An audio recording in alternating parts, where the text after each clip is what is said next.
সুমিস কিচেনে আজকের পর্বে সবাইকে স্বাগতম।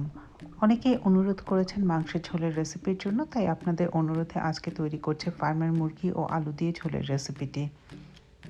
একটি বড় সাইজের আলুকে 4 টুকরো করে কেটে ধুয়ে পানিটা ঝরিয়ে এর মধ্যে দিয়ে দিচ্ছি সামান্য পরিমাণে লবণ এবং দিচ্ছি সামান্য হলুদের গুঁড়ো।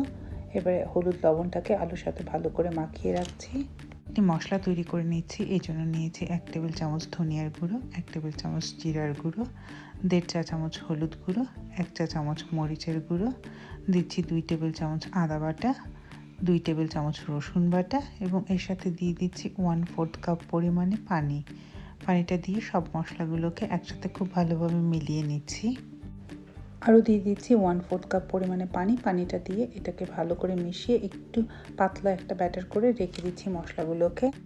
একটি মাঝারি সাইজের মুরগিকে ছোট ছোট টুকরো করে কেটে ধুয়ে পরিষ্কার করে পানিটা ঝরিয়ে নিয়েছি। প্যান চুলায় বসিয়ে এর মধ্যে দিয়ে দিচ্ছি 1/2 কাপ পরিমাণে তেল। তেলটা গরম হয়ে এলে এর মধ্যে দিয়ে দিচ্ছি মাখিয়ে রাখা আলুগুলোকে দুপাশ থেকে হালকা বাদামি রং করে ভেজে নিচ্ছি। এই অবস্থাতে আমার চুলার আঁচটা রয়েছে মিডিয়াম হাইতে।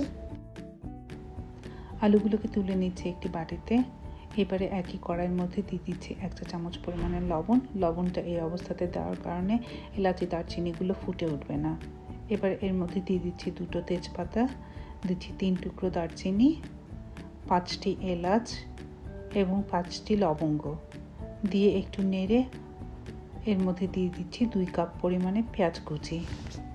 চুলার আঁচটাকে হাইতে রেখে পেঁয়াজগুলোকে হালকা বাদামি রং করে ভেজে নিচ্ছি। এতে আমার সময় লেগেছে প্রায় 6 মিনিট।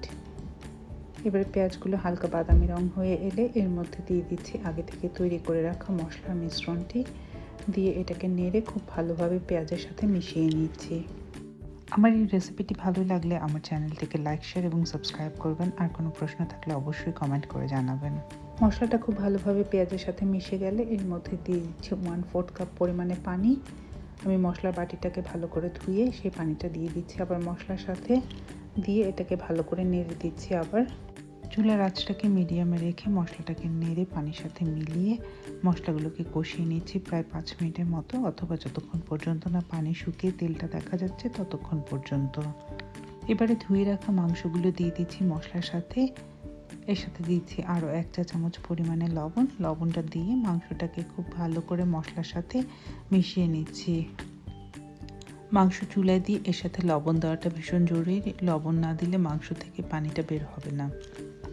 মাংসগুলো খুব ভালোভাবে মশলার সাথে মিশে গেলে চুলার আঁচটাকে মিডিয়াম হাইতে রেখে একটি ঢাকনা দিয়ে রান্না হতে দিচ্ছি প্রায় 4 মিনিটের জন্য।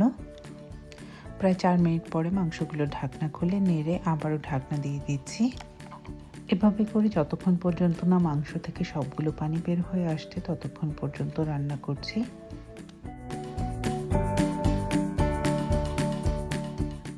আশা করছি আপনি মাংসগুলো দেখে বুঝতে পারছেন মাংস থেকে কতটা পানি বের হয়ে এসছে। এবার ঢাকনা না দিয়ে মাংসগুলোকে নেড়ে সম্পূর্ণ পানিটা শুকিয়ে নিচ্ছি।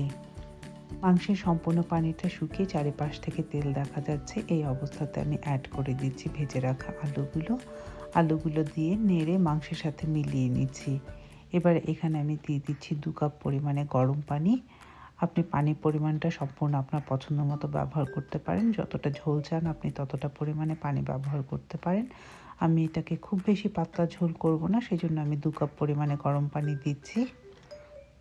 পানিটা অ্যাড করার পরে মাংসের উপরে বলক উঠে আসলে দিয়ে দিচ্ছি 1/4 চা চামচ এলাচের গুঁড়ো, দিচ্ছি 1/4 চা চামচ দারুচিনির গুঁড়ো দিয়ে মাংসটাকে নেড়ে চুলার আঁচটাকে মিডিয়ামে রেখে রান্না হতে দিচ্ছি 15 মিনিটের জন্য, অথবা যতক্ষণ পর্যন্ত না আলুগুলো সেদ্ধ হয়ে আসে ততক্ষণ পর্যন্ত। চুলা থেকে নামিয়ে তৈরি হয়ে গেল পরিবেশন করবার জন্য। আশা করছি আমার এই রেসিপিটি ভালো লাগবে। ধন্যবাদ সবাইকে আমার চ্যানেলটি দেখার জন্য।